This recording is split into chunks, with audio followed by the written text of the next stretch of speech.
Bíbélì kíkà lédè Ìjẹ̀bú pẹ̀lú Olúṣẹ́gun Ládégbùwà. Ìwé ìyìn rere ti Jòhánù orí kẹfà bẹ̀rẹ̀ láti ẹsẹ̀ kẹrìndínlógún títí fún ìkẹrìnlélógún.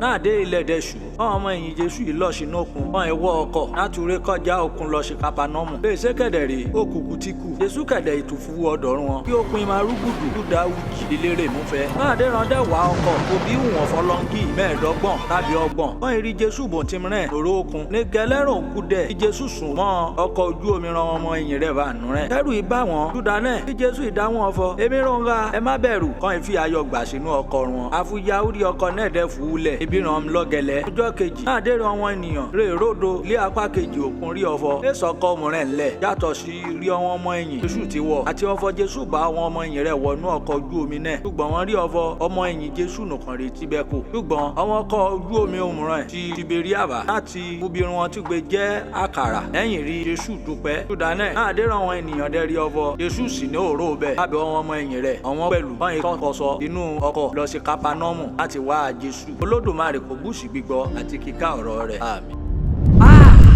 Bíbélì dùn ká lédè Ìjẹ̀bú pẹ̀lú Olúṣẹ́gun Ládégbùwà.